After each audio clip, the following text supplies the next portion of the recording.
do understand that I don't believe everybody.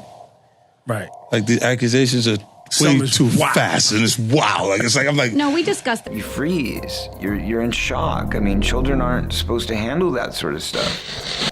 There are other people within Diddy's operation who we can point to as playing a major role as, hey, this is how it works, pure and simple. And this is why I got into it, and this is why I have power. This is how it works, and you have to understand that. That does not carry the day.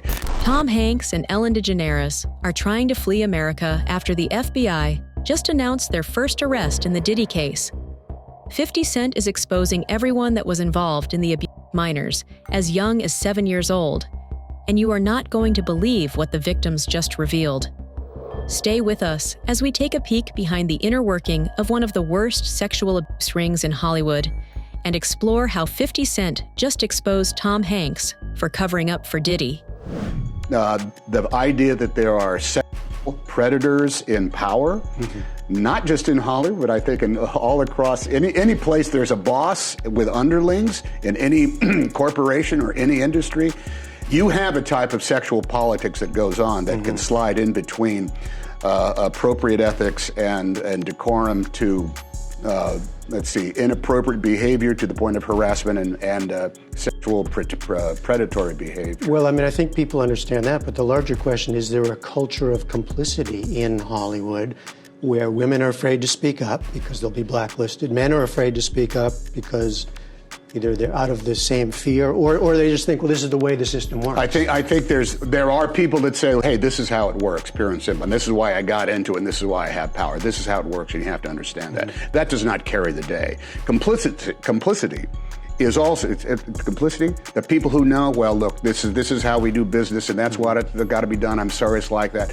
So beware. That's also present, without a doubt, but it does not carry the day. There's also people that were afraid to speak out, who were victims, that did not go forward, that signed negotiated settlement deals of which a non-disclosure agreement was part and parcel to it. That also does not carry the day. 50 Cent is the only A-list celebrity that has been against Diddy from the start.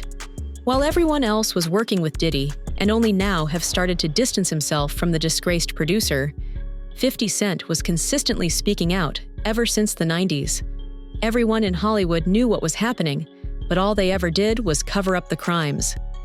Aaron Carter, Justin Bieber, Usher, and more are just a few of the names that were abused as a child, and despite there being clear signs of abuse, no one tried to save them. Right, changes right there. And in the relationships, when you start doing things that, or trying to recreate another version of it, it's not like everybody can do it. You know, Jay produced a few things and was awfully quiet. Before present day, okay? Because we don't have to get into what's going on right now. But you and Puff haven't liked each other business-wise for a long time. Oh, that's why. It's only business. It was really, away from that, I explained why I didn't hang out with him, right? Because it's a little fluffy stuff going on. It's not your scene. It's not my style. Not your scene. They hug you from the front and the back at the same time. It's not your thing. It's not my thing, bro. No, you're not you're not a hug front and back. Yeah, now, do understand that I don't believe everybody. Right. Like the accusations are way too fast, and it's wow. Like it's like I'm like. No, we discussed that too. Yo, you know they got a hotline. You heard about the hotline? Yeah. You think 50 doesn't know about the hotline? Bugsby. His name is Bugsby. Yeah. Yeah, it's Bugsby. But he was the Sean Watt, the one who ran for Sean. Okay. But what was the original annoyance between? It was just like, well, when you start to get the momentum, he's like, yo, we gotta hang out. Yo, when we gonna, you know. So you felt like he was trying to dim your light early in your career? It wasn't that. It was really just I got uncomfortable with him because the way he was acting to try and get me to hang out with him was like, yo, I'll take you shopping. Like, and I'm like, what you mean? Like, that's something you say to a woman you're attracted to, maybe. Right. Just what I'm saying. So you felt like he was trying to play you like you didn't have your own money, you didn't have your own shit. Yeah, it was weird because not only do I not go shopping like that, but he knew Misa was getting clothes for me, like was a stylist for me at points. Right. So why are you asking me to go shopping? You're asking me. It's just weird, bro. Like, and now you start to see a lot of the weird stuff that was there. It looks like it all lines up, don't it? It was not in the closet. It was in front of you, and you wasn't seeing it because you see the beards. or you see the girls. So you didn't look at them the way it actually is to a degree. Child actors spoke out for years about what was happening, but no one took them seriously. This is because some of the biggest names in the industry were facilitating the abuse. Diddy was friends with all the producers and executives and even had direct ties to U.S. presidents. Do you really think it's a coincidence that Diddy was handed the key to New York just a few weeks before the raid at his mansion? No. Did the Federal Bureau of Investigation in Miami do it? No, they didn't. Did California do it? No, they did not. The Southern District of New York, they took it upon themselves and put on that raid and everything based on the information they found in Cassie lawsuit and the information they found in Little Rod lawsuit. But all this is bigger than Diddy. It's bigger than Diddy, bro. Cause you know who else they was doing investigation on during that whole time period? It was the mayor and the politicians in New York City. They turn around and give him the key to the city. All the mayor people that he brought on here in New York City are all resigning. They all resigning. People ain't gonna tie this together, but if you look at it, you have to say, because of Mayor Adams and his relationship with Diddy, it brought on the Southern District of New York to start investigating Diddy on civil lawsuits that was put against him. Because the feds is going after all these politicians in New York City.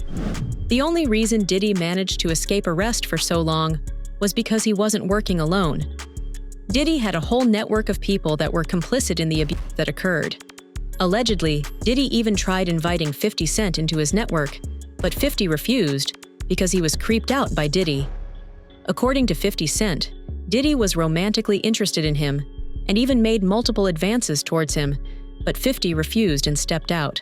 People who were signaling to us that something was very wrong with Diddy, and they were virtually just being laughed out of the room. One person who was always anti-Diddy and was always speaking about Diddy as a problematic person was 50 Cent. And it turns out that it's just been announced that he's created a docu-series on Netflix. I can't wait to see this. And he is saying that it's a complex narrative that spans decades, which we are obviously realizing this, which should really make it clear to you that Hollywood is a tremendous evil. Everybody colluded to protect these secrets. They all were aware of it and few spoke out. So Netflix is producing the docuseries from Curtis Jackson, 50 Cent, about the charges of sex trafficking and racketeering, as well as sexual assault and violent abuse allegations against Diddy Combs. And Alexandria Stapleton will be directing the project. I will be definitively watching this. They describe this as a story with significant human impact. It's a complex narrative spanning decades, not just the headlines or the clips that we have seen so far. And 50 Cent is exclusively speaking to Variety, saying that he remains steadfast in his commitment to give a voice to the voiceless and to present authentic and nuanced perspectives. While the allegations are disturbing, we urge all to remember that Sean Combs' story is not the full story of hip-hop and its culture. We aim to ensure that individual actions do not overshadow the culture's broader contributions. Now, I would actually beg to differ. I would beg to differ on this because, like I said, I read that book, Hollywood Babylon, and as it traced, and again, that was movie culture, so they were kind of getting into the beginning of film, silent films, and making it clear that it was the carnies, the carnival people, the freaks that established Hollywood, and they were creating characters, and these people were drug addicted, sex addicted, and essentially they turned them into stars on screen because in many ways they wanted to emulate, mock, and destroy the church. Why is 50 Cent the only one speaking out about the alleged abuse that happened behind closed doors? Are others staying silent out of fear, or is there a deeper reason? Allegedly, celebrities are hesitant to expose Diddy because of the leverage he holds over them and the connections he has. Sources close to Diddy and even the U.S. Attorney to the Southern District have all confirmed that Diddy was blackmailing people, and using his connections to silence the witnesses. Bring in these people. A lot of these people were also aspiring young artists in the music industry. And then these parties were sponsored by Motown Records CEO, Universal Records CEO. This goes all the way to the top. And so you get these people in compromising situations. The drinks were laced, the videotapes were hot. And then at the end of the day, you wake up the next morning, what did I do? And then they have compromising material on you. And then they can guide your career. They could kill your career, but they got you.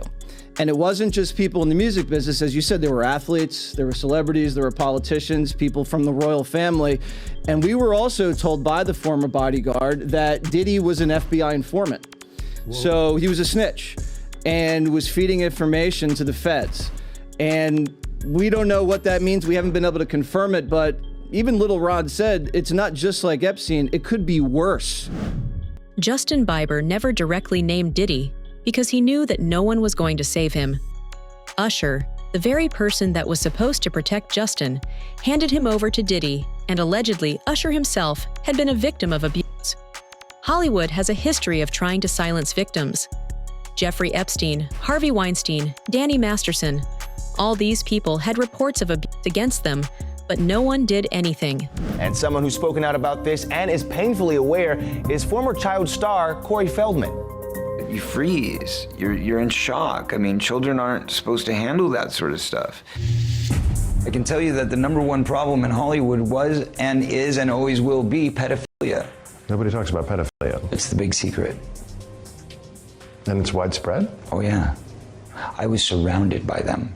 For years now, as evidenced on Nightline in 2011, Corey Feldman has been claiming that he and his good friend, the late Corey Haim, were victims of molestation when they were young actors. Last year, he opened up to our Alex Hudgens. Why did Kids are scared. You know, kids don't think I'm gonna go. First of all, for me, the person that was doing it to me the most, you know, well, I mean, I could say that the two people that did it to me were both close friends of mine, or so I thought.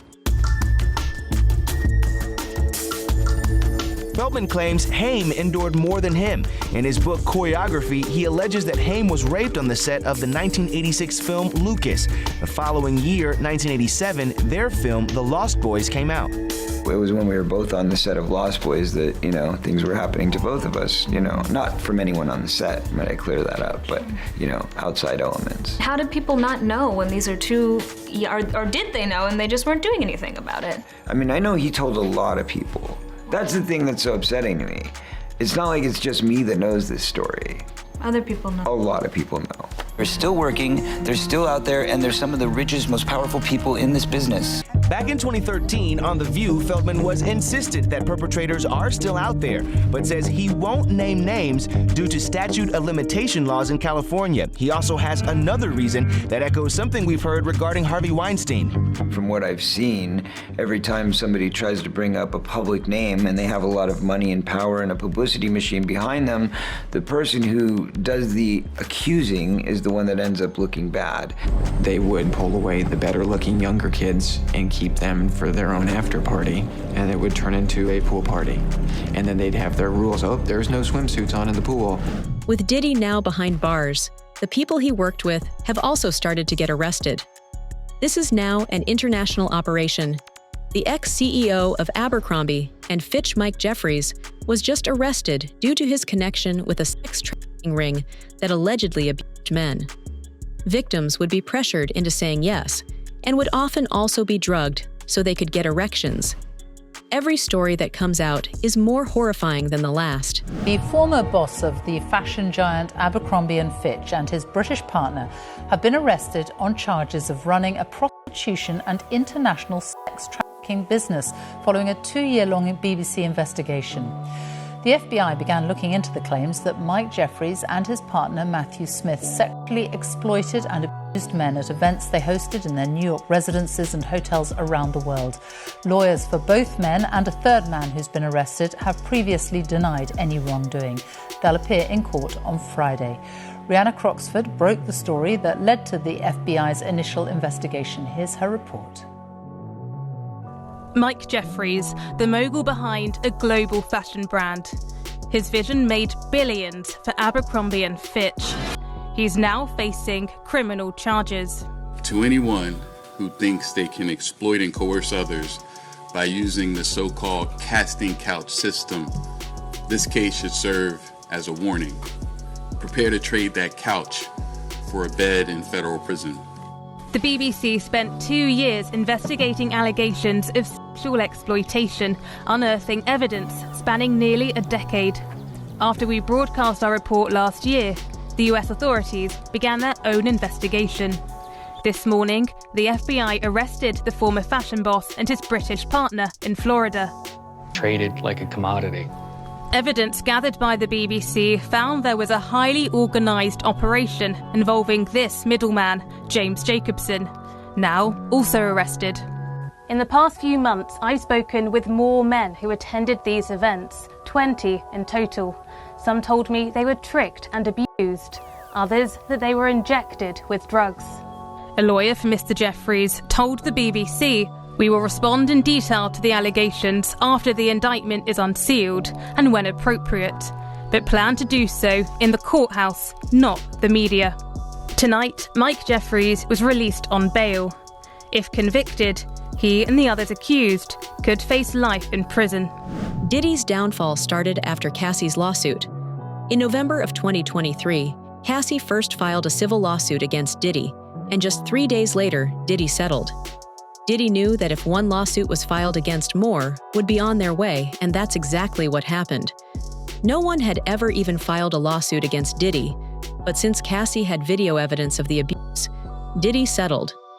Now, after footage of Diddy with minors has started leaking, more and more victims are coming forward to take down Diddy and everyone associated with him. The arrest on sexual abuse and racketeering charges of Sean Combs, known alternately as Puffy or Diddy, sent shockwaves through the hip-hop world and is sparking vigorous debates online about who knew what, when, and for how long, and who else might have been involved. Combs insists he's innocent, but a judge rejected his lawyer's bail proposal because he had concerns that Combs might try to tamper with witnesses. Combs' downfall was years in the making and involved the abuse of Cassie Ventura, his former girlfriend, and others. According to friend of the show, Teray, who has new reporting on what led to the downfall of Diddy, Combs' descent into darkness was due in part to, quote, drug abuse. It's central to why he's now facing a mountain of serious charges. When Diddy and Cassie were together, he dragged Cassie down into addiction. After she left him, someone said, she went to rehab to get control of her life, which led to a process of healing, not just from the drugs, but from the abuse. From there, she found the courage to speak up. Joining me now is Teray, who, as I mentioned, has been reporting about Diddy on his Substack, Culture Fries, and on his Teray Show podcast. Teray, my friend, talk about more that you learned about what led to Diddy's downfall. Well, you know, Cassie was recording an album for about 10 years. She made a ton of songs. She made collabs. She had producers. She thought she was actually working on an album. That was ultimately a giant pacifier to keep her happy while Diddy was actually using her for other things, right? For the freak-offs that we're talking about. The album never had a release date. It was never really going to come out. He was just using her for that purpose. So that's part of where you get into racketeering, that there's all these people that he's using in a business context to have her at his beck and call in this other nighttime context. And it's really disgusting, and he really robs her of her spirit and her time that she could have used to become a great artist. And when Kim Porter passes away, and this is from a story that I'm working on for the Substack, it'll come out later this week. When Kim Porter passes, Diddy is so distracted and devastated that Cassie's able to get away from him. She gets pregnant and she gets married, and then she's in a supportive environment. Her parents are around her, her husband, she has friends around her. She goes to rehab, and there she finds her voice to be able to speak up for the person she used to be, right? When she was under his control, because she's not that person anymore. And when she gets to that place in her life, she starts to speak up, because there's so many people who wanted to speak out against him and were afraid. And when she finds the courage to speak up about her truth, then others are able to come forward, and then it all falls apart for him. You know, racketeering implies that there are more than one person involved, though. Is there, and that is the question a lot of people are asking, is who else is involved in this? there are other people within Diddy's operation who we can point to as playing a major role as far as security, as far as procuring things, as far as getting people into his orbit.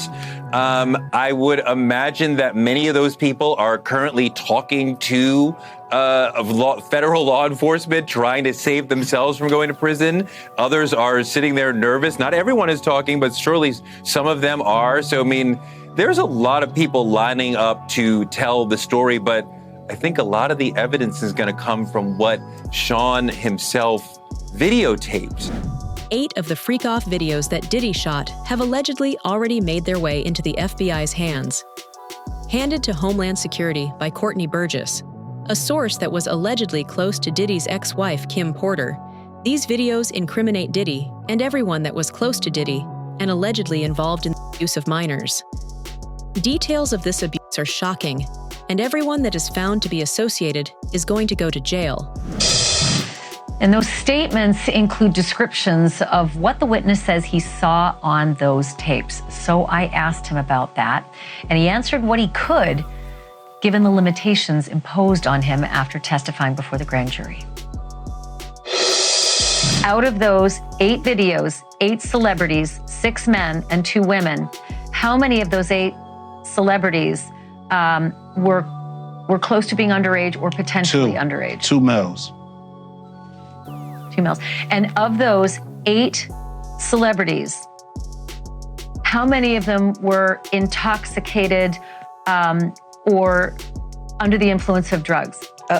This is going to be all speculation. I just want to preface it by he wouldn't know if they were. Right. Sure. Appear to Let be. me rephrase it. Based on, yes. Understand. Out of the 8 celebrities who were recorded having intimate relations with Sean Combs, how many of them appeared to be either inebriated or intoxicated or under the influence? All of them. All of them. Out of those 8, how many appear to be potentially victimized? How many might have been victimizing? I think all, to be honest, all. Were victims They or victims. were perpetrating? Victims. They were all 8 were victimized, Yeah, meaning victim. this was happening to them and they were inebriated. Right. Not knowing, I guess, how much proof it was in it, what they was doing. One of Diddy's victims has even started speaking out publicly. Thalia Graves filed a federal lawsuit against Sean Diddy Combs and his former bodyguard, Joseph Sherman, on September 24th, 2024, alleging that they drugged and sexually assaulted her in 2001 at Bad Boy Records studio in New York City. According to the lawsuit, Diddy and Sherman gave Graves a drink that caused her to lose consciousness. When Graves woke up, both Diddy and her bodyguard raped her. The latest woman to speak out against music mogul Sean Diddy Combs is from Harris County. Yeah, our Reka Mudaraj is here with more on the lawsuit that was filed yesterday. Reka? Len and Mia, these are the latest accusations against Sean Combs, and it comes about a week after Combs was indicted on federal charges alleging he used his business empire as a criminal enterprise. Now, yesterday, high-powered attorney Gloria Allred appeared with her client. This is Thalia Graves, a Harris County resident who filed a lawsuit against Combs in New York. We are using her name because she has gone public with her claims. Now, in the lawsuit, Graves alleges back in 2001, when she was 25 years old, Combs and his head of security lured her into a meeting at a New York City recording studio where they gave her a drink that caused her to briefly lose consciousness. When she woke up, Graves says she was bound and restrained and was violently raped by Combs. The lawsuit filed Tuesday also claims the alleged assault was recorded and that the video was shown to multiple other men. Graves says she also faced multiple threats that made her stay silent for decades. The violation I have experienced during the assault has had lasting effects on my body, causing ongoing health problems and complications. The combination of physical and emotional pain has created a cycle of suffering from which it is so hard to break free.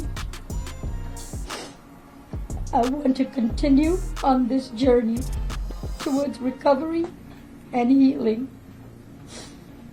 I'm glad that he is locked up, but that's a temporary feeling of relief. 54-year-old Combs is in jail facing federal charges, including sex trafficking, racketeering, conspiracy, and transportation to engage in prostitution. He was denied bail twice after pleading not guilty. Graves isn't the only victim that is coming forward. More than 200 victims have filed lawsuits and are being represented by Houston-based attorney Tony Busby. According to Busby, his firm has received over 1,000 calls and verified more than 200 victims that have medical records and police reports verifying abuse. The most shocking part of these allegations, however, is the age of the minors. Allegedly, there are victims who were just 7 years old when Diddy abused them. We intend to name people in these lawsuits. We're not going to do it in interviews. We're not going to do it, without doing our due diligence, because obviously, these types of allegations are very hurtful to people if they're not true, and very hurtful, frankly, if they are true. But if they're true, you shouldn't have been in the room and you shouldn't have been participating. So I anticipate that we're going to start filing lawsuits, and it may not be big names at first, but we have a long list of names. And you might imagine in situations like this, that when a victim tells us that this person was in the room or this person participated, we want to do as much due diligence as humanly possible before we file that case. Because in the United States, in almost every state, public filings are in fact public. And, when you name somebody in a lawsuit, the press is going to pick it up, and we're aware of that. So we're going to make sure that we dot our I's and cross our T's. And I expect that there will be some people named in these lawsuits that will raise some eyebrows. Diddy had a pattern. He would first try to coerce victims by offering them a chance at a successful career. And if they said no, he would either threaten them or drug them.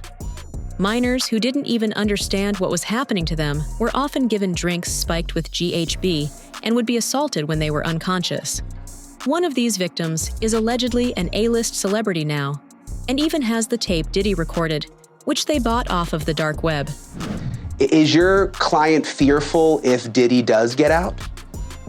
As you know, I represent other clients, actual victims who have sued Mr. Combs, Diddy, in civil court, and all of them are very apprehensive about their safety if he were to be granted bond.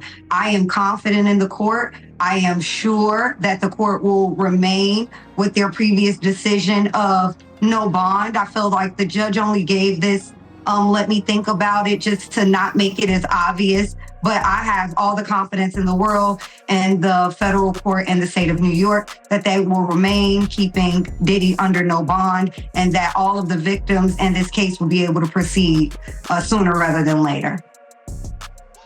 Yeah, and you mentioned, you don't just represent this man, you represent other alleged victims too and people involved. Have there been any threats made against any of your clients?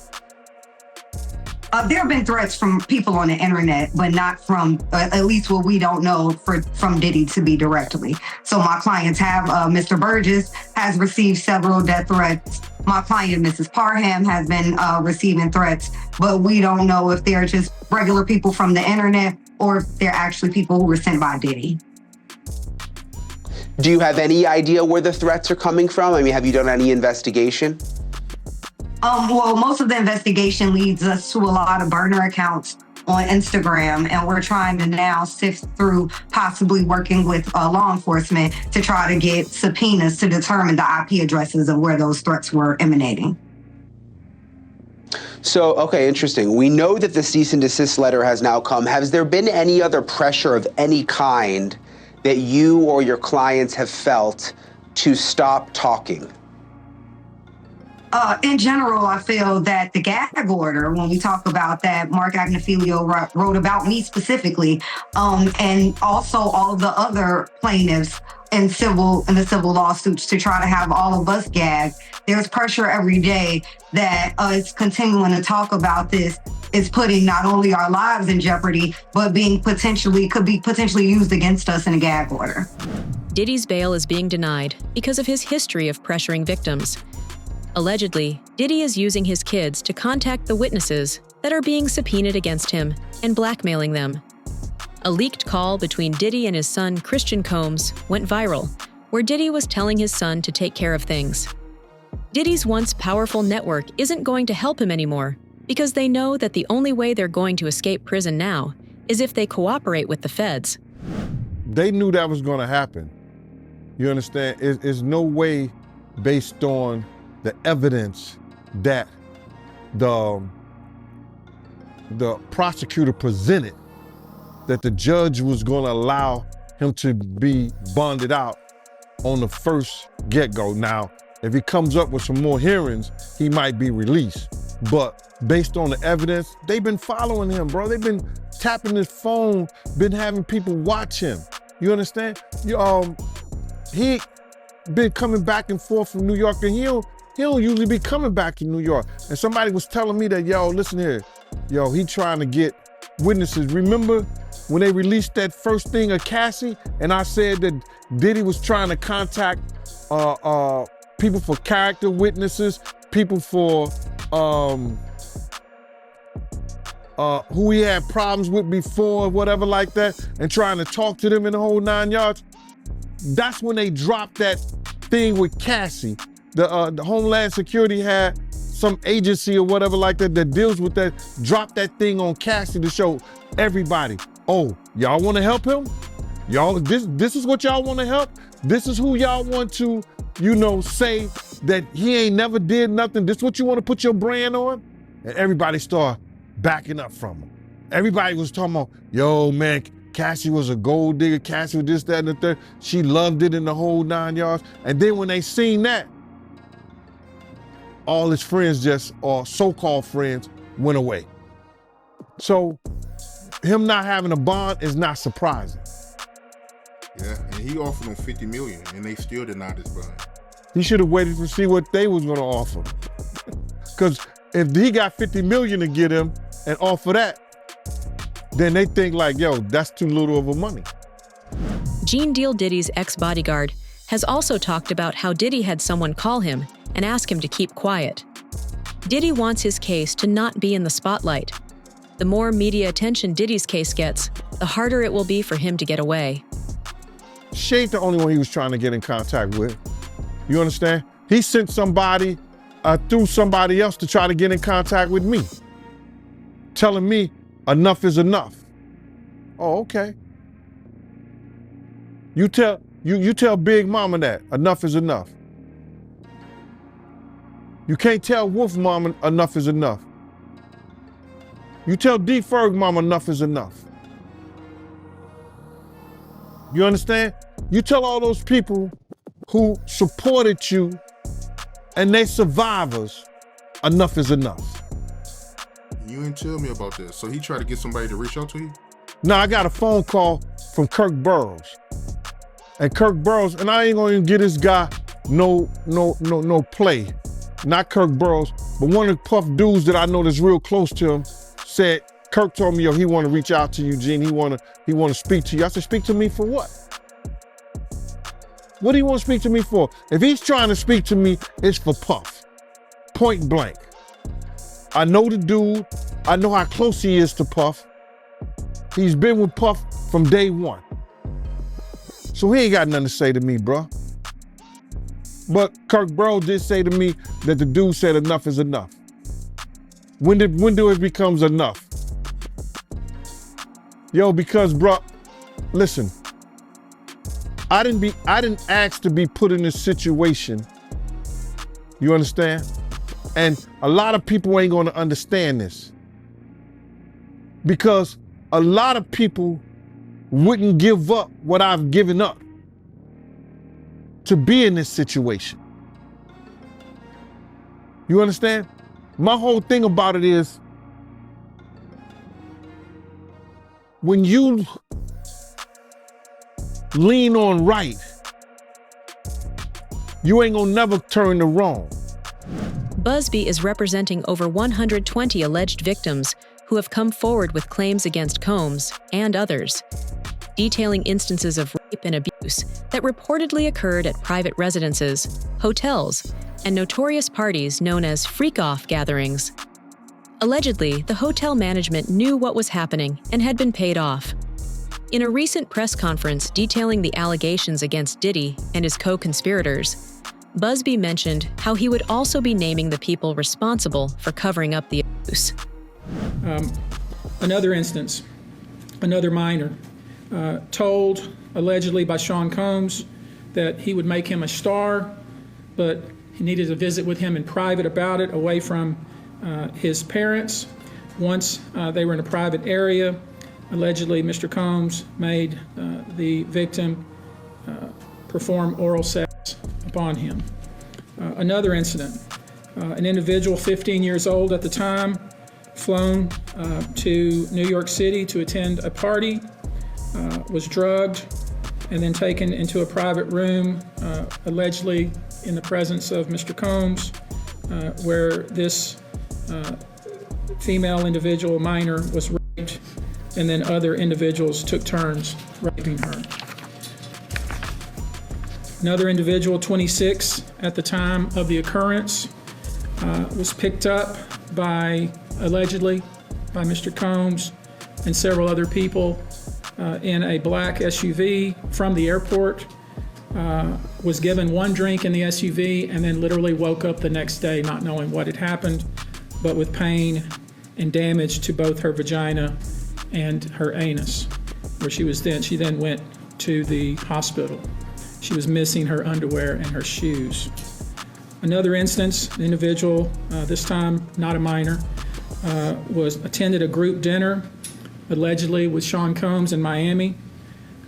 She wasn't drinking because she was pregnant, but whatever she drank at the table, apparently, at least according to her, was laced with something. She blacked out, and she woke up in the same bed, again, allegedly, with Mr. Combs in his mansion in Miami. Her vagina and her anus were torn and sore. Tanea Wallace, Diddy's ex-party planner, has come forward with shocking claims about Sean Diddy Combs' infamous parties. In the documentary, TMZ Presents the Downfall of Diddy, Inside the Freak-Offs, Wallace described attending a 2018 event where she was disturbed to see minors present. Allegedly, these minors were being forced to take part in a threesome. TMZ executive producer Harvey Levin, who actually talked to Wallace, has claimed to have seen one of Diddy's freak-off tapes, which allegedly shows clear evidence of Diddy abusing minors. And I want to start with Tanea Wallace, who claims she's been at a freak-off and said she saw children, and it was hard for her to say it. It was very hard for her to say it, Ashley. So what she said was that she was flown out from LA to Miami by the Saudi prince. And they ended up eventually on Star Island at one of Diddy's parties. She says, among many other things, I mean, she goes into detail. This, she says, happened in 2018. She says that she walked into the house and there was a cluster of adults around what she described as little people. And they were dressed up as Japanese Barbies. I forgot the name. It's Harak something. You can help me out here. It's a certain type of Barbie. Anyway. I know the name, but I've forgotten it. But go ahead. So she explained that that they were just clustered around these little people, and I kept pushing her, and she eventually said, look, they are little people who should not be at an adult party. And I pushed her, and it was apparent what she was saying is they were minors. Now, she didn't see anything specific that was going on with them other than that adults were kind of huddled around them. But she told just a wild story about what was going on at the house, even at 7 a.m, that this thing apparently raged all night long. It's amazing. TMZ always gets such great scoops, and this one might be one of your best as well. You got a hold of one of the freak-off tapes. Your producers have seen it. The description is, and I'll quote, "It's porn directed by Diddy himself." As more victims come forward and the walls close in on those who enabled these horrific crimes, it's clear that this is just the beginning. Will the arrests of powerful figures like Diddy finally bring justice to the survivors? Or are there still more secrets waiting to be uncovered?